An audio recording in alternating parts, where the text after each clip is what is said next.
सत्तेच्या हव्यासापोटी एका बापाने माणुसकीचाच खून केला आहे। नांदेड जिल्ह्यातील केरूर गावातील 28 वर्षीय पांडुरंग कोंडमंगळे पेशा सलून चालक, पण महत्वाकांक्षा होती गावचा सरपंच होण्याची। पांडुरंगला 3 अपत्ये होती, 7 वर्षांच्या 2 जुळ्या मुली आणि 3 वर्षांचा एक मुलगा। मात्र महाराष्ट्र पंचायत राज कायद्यानुसार 2 पेक्षा जास्त अपत्ये असलेली व्यक्ती ग्रामपंचायत निवडणूक लढवू शकत नाही। हा कायदा त्याच्या स्वप्नात मोठा अडथळा ठरला। यावर तोडगा काढण्यासाठी पांडुरंगने सध्याचे सरपंच गणेश शिंदे यांच्याशी चर्चा केली।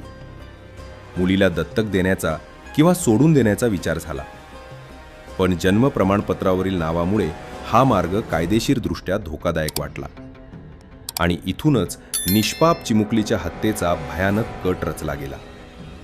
योजनेनुसार पांडुरंग आपल्या 7 वर्षांच्या मुलीला दुचाकीवरून तेलंगणातील निजामाबाद जिल्ह्यात घेऊन गेला।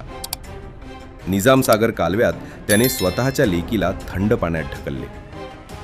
जवळच्या शेतात काम करणाऱ्या मजुरांना पडण्याचा आवाज आला।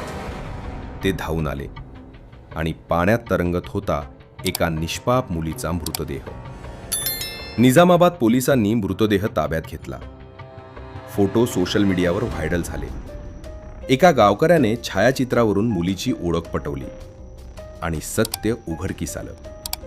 पोलिसांनी चौकशी करताच आरोपी पांडुरंगने गुन्ह्याची कबुली दिली। या प्रकरणी पांडुरंग कोंडमंगळे आणि सरपंच गणेश शिंदे यांच्यावर खून आणि गुन्हेगारी कटाचे गंभीर गुन्हे दाखल करण्यात आले आहेत। सध्या प्रकरणाचा पुढील तपास तेलंगणा पोलीस करत आहेत।